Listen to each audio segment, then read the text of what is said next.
अस्सलाम वालेकुम। मेरा नाम डॉक्टर एहसन मुश्तबा बेग है। मैं एक कार्डियोलॉजिस्ट और जनरल फिजिशियन हूँ और कराची पाकिस्तान में प्रैक्टिस करता हूँ। जैसा कि हर वीक आप मुझे देखते हैं इस प्रोग्राम में कि जिसका नाम है ऑनलाइन ओपीडी, और इस प्रोग्राम में हम आपको लेके चलते हैं उन तमाम कॉमन हेल्थ टॉपिक के ऊपर कि जिससे हमारे जो लोग हैं वो ना आशना हैं या जिनके बारे में उनको इतनी इन्फॉर्मेशन नहीं है।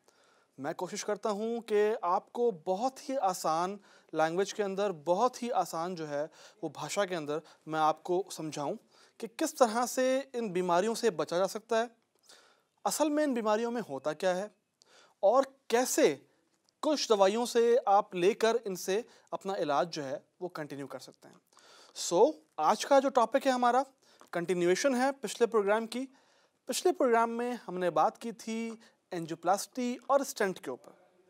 अब हम बात करते हैं जो इसका दूसरा पार्ट है, जो कि है बाईपास या बाईपास सर्जरी जिसको हम बोलते हैं। बहुत सारे लोगों के लिए सुनने में ये एक बहुत ही खौफजदा करने वाली चीज़ है। बहुत सारे लोगों के लिए ये एक ऐसी चीज़ है कि जिससे वो गुजर चुके हैं लेकिन उनको पता ही नहीं उनके साथ हुआ क्या है। तो आज के प्रोग्राम में मैं कोशिश करूंगा कि आपको ये बताऊं कि बाईपास सर्जरी कब होती है, क्यों होती है, क्या क्या ख़तरात हैं, क्या क्या फ़ायदे हैं, और ये होने के बाद क्या स्टेंट हो सकता है, क्या बाईपास होने के बाद जैसे कि लोग कहते हैं कि ज़िंदगी कम हो जाती है, या फिर क्या बाईपास सर्जरी कराने के बाद इंसान जो है वो जल्दी मर जाता है। ये वो तमाम जो मिथ्स हैं, क्वेश्चंस हैं कि जिसके आज आपको मैं आंसर करूंगा। ड्यूरिंग प्रोग्राम आप अपने क्वेश्चंस जो है वो हमसे पूछ सकते हैं, नंबर नीचे दिया हुआ है। बाईपास बाईपास का मतलब क्या है?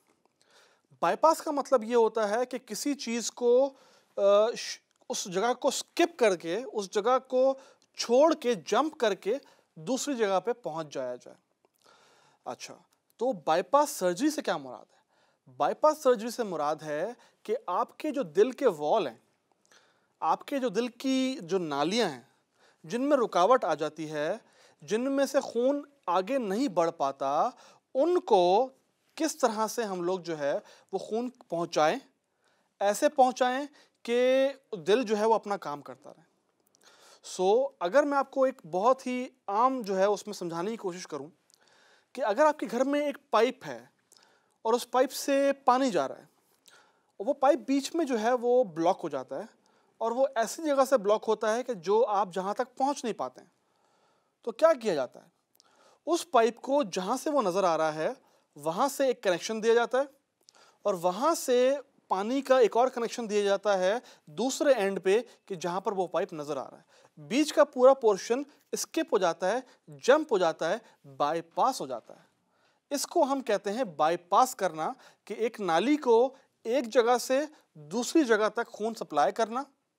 और अगर तो ये ऑपरेशन आपका जो है आपका होता है और उसमें आपके 2 वॉल में, 3 वॉल में या 1 वॉल में ही मसला है, तो उस सूरत में भी ये बाईपास सर्जरी हो सकती है। ख़ास तौर पे बाईपास सर्जरी किन में एडवाइस की जाती है?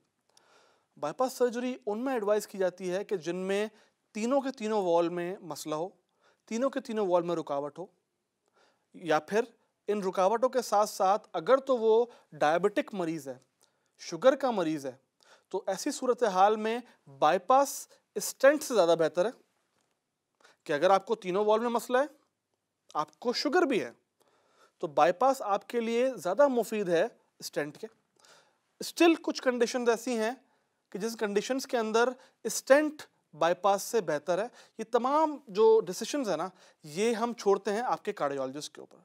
ये आपका डॉक्टर आपको बेहतर बता सकता है कि आपकी आपकी जो जो वॉल हैं, आपकी जो शरियाने हैं, आपकी जो नालियां हैं, उनकी कंडीशन क्या है, क्या चीज़ आपको फ़ायदा देगी, और कौन सा ऑपरेशन स्टेंट या बाईपास आपके लिए बेहतर है। हम बाईपास की बात कर रहे थे कि बाईपास का मतलब ये होता है कि आपकी जो वॉल है, जो नालियां हैं, उसको बाईपास किया जाए। जहां ब्लॉकेज है उससे पहले कनेक्शन दिया जाए, और जहां ब्लॉकेज नहीं है वहां पर एक कनेक्शन दिया जाए। बीच का पोर्शन उसको टोटल आउट कर दिया जाए आपके सर्कुलेशन से। अब ये कैसे करते हैं?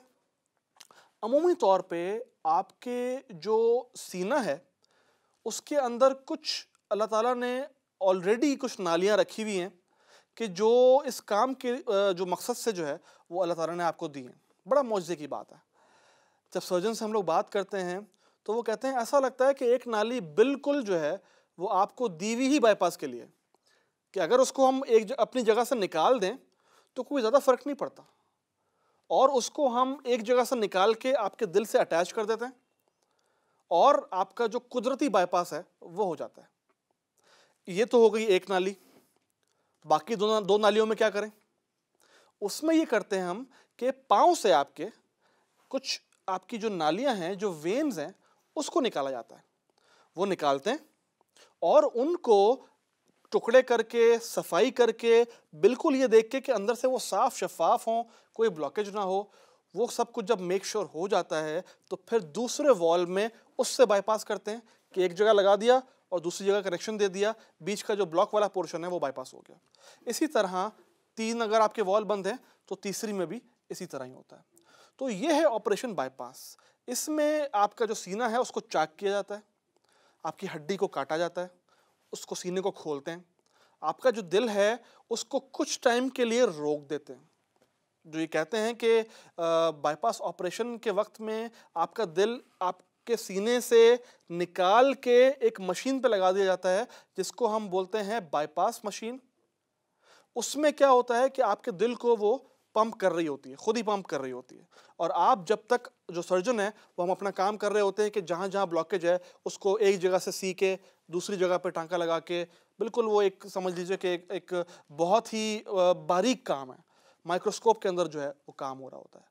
तो ये जब सारा काम हो जाता है फिर उस दिल को वापस ला के आपके सीने में फिट करते हैं, आपकी जो सर्कुलेशन है उसको ऑन करते हैं, आपकी जो पसलियाँ हैं उसको मिला के उसको जो लोहे के तार है उससे बांधते हैं, और फिर ऊपर से जो आपकी स्किन है उसको टांका लगा देते हैं। उसके बाद आपको सीने में पहनने के लिए एक बाइंडर दिया जाता है जिससे सीना आपका बिल्कुल ऐसा ही रहे, आप ना लंबा सांस ले तो वो खिंचे नहीं, आपको खांसी आए तो उस पर जो है वो असर ना पड़े, और आपके टाँके सही तरह से पूरी तरह से वो भर जाएं। जब वो भर जाते हैं तो फिर आप एक अच्छी पोजीशन में होते हैं कि चल फिर सकें, काम कर सकें और एक नॉर्मल लाइफ गुजार सकें। ये एक मुख्तसर था कि बाईपास ऑपरेशन होता क्या है। अच्छा, कुछ लोग मुझसे पूछते हैं कि बाईपास ऑपरेशन क्योंकि बड़ा ऑपरेशन है, मेजर ऑपरेशन है, इसमें तो जान का रिस्क होता है, इसमें तो एंजियोप्लास्टी से ज़्यादा रिस्क है, तो हम क्यों बाईपास करवाएं, हम क्यों ना स्टेंट लगवा लें? तो वैसे कहने को ये बात गलत नहीं है। स्टेंट के आने से हमारे बहुत से मसले हल हो गए हैं। हम जो है जहाँ पर अगर आपको ब्लॉकेज होती है वहाँ स्टेंट लगा के आपकी नालियाँ खोल सकते हैं, लेकिन कुछ ऐसे मामलात होते हैं, कुछ ऐसे हालात होते हैं कि जिसमें आपकी एक ही नाली में 3-4 जगह ब्लॉकेज होती है, और ऐसी सूरत हाल के अंदर अगर आप उस नाली में 3-4 जगह स्टेंट लगाते हैं तो वो बंद होने के चांसेस ज़्यादा हो जाते हैं। आप चाहे दवाई खाते रहें, लेकिन जब 4 स्टेंट लगेंगे एक नाली में तो उसमें बंद होने के, वापस अटैक पड़ने के, या फिर आपकी जो नाली है, क्योंकि होता तो लोहा है ना, लोहा लगा हुआ है आपकी नाली में, वो छिलने के चांसेस थोड़े से बढ़ जाते हैं। तो ऐसी सूरत हाल के अंदर कि अगर एक ही नाली में बहुत सारी ब्लॉकेज हो तो फिर हम रिकमेंड करते हैं कि जब ज़्यादा ब्लॉकेज है तो फिर स्टेंट के बजाय बाईपास जो है वो बेहतर ऑप्शन है। और अगेन ये फैसला आपके कार्डियोलॉजिस्ट को और आपके सर्जन को करना होता है। तो इस पे खुद से हमें फैसला नहीं करना होता। जैसे अमूमन कुछ मरीज़ आते हैं वो कहते हैं नहीं नहीं डॉक्टर साहब बाईपास नहीं कराना, स्टेंट लगवाना है। तो हम उनको कहते हैं कि देखें आपके लिए बेहतर चीज़ बाईपास है। थोड़े अरसे की तकलीफ है, लेकिन उसके बाद आपकी ज़िंदगी के 10 से 15 साल बढ़ जाएंगे। वो 10 से 15 साल कि अगर आप नहीं लगवाएंगे, बाईपास नहीं करवाएंगे, तो आप 1 या 2 साल के मेहमान होंगे। तो आप अपने डॉक्टर की बात को ज़रा वज़न दीजिए, उसकी बात मानिए, और जो है जो वो कहें उनसे प्लीज़ उस पर ऑब्लाइज किया करें। अच्छा जी, अब एक बड़ा कॉमन क्वेश्चन है कि बाईपास के बाद क्या उतनी दवाइयाँ हम लोग खाते हैं जो स्टेंट के बाद खाते हैं? मोर और लेस सेम होती हैं दवाइयाँ। हाँ, बाईपास के 1-2 साल के बाद आपकी दवाइयाँ कम हो जाती हैं बनिस्बत है स्टेंट के। कि आप अगर एक मरीज़ स्टेंट लगवा रहा है, एक मरीज़ बाईपास करवा रहा है, तो 1 साल के बाद बाईपास वाले की दवाइयाँ कुछ कम होंगी, स्टेंट वाले की दवाइयाँ थोड़ी सी ज़्यादा होंगी। एक ये फ़र्क है। दूसरा फ़र्क ये है कि बाईपास होने के बाद आपकी जो ज़िंदगी है उसमें 75% अफराद 5 साल से ज़्यादा जीते हैं। मतलब ये है कि सक्सेस रेट 3/4 लोगों में 5 साल से ज़्यादा है कि आप 5 साल से ज़्यादा बिल्कुल आराम से जी सकते हैं। और अगर ज़्यादा अगर आप कंप्लायंस करेंगे, दवाइयाँ वक्त पे खाएंगे, अपने शुगर ब्लड प्रेशर कंट्रोल करेंगे, वर्जिश करेंगे, तो वो और ज़्यादा जो है वो देखा गया है कि 10 साल तक जो है वो आप आगे जी सकते हैं। सबसे लंबा एक बाईपास के बाद एक इंसान कितना जिया आज तक, वो है 29 साल। 29 साल तक बाईपास के बाद एक शख्स जिंदा रहा है, सब चीज़ें कंट्रोल करने के बाद, सब चीज़ें वक्त पे लेने के बाद, डॉक्टर से अपने मशवरे के बाद। तो अगर वो जी सकते हैं तो आप भी जी सकते हैं। आज का हमारा जो प्रोग्राम था वो था बाईपास के ऊपर। एक आखिरी सवाल के जवाब से अपना प्रोग्राम जो है वो मैं ख़त्म करूँगा।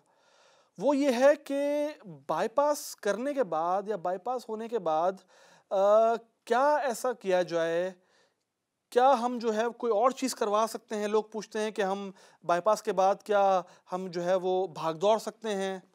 क्या हमें बिल्कुल बेड रेस्ट पे होना होता है? क्या हम कोई जो है वो खाना पीना हम बिल्कुल बंद कर दें, उबले हुए खाने पे आ जाएं? नहीं, ऐसा नहीं है।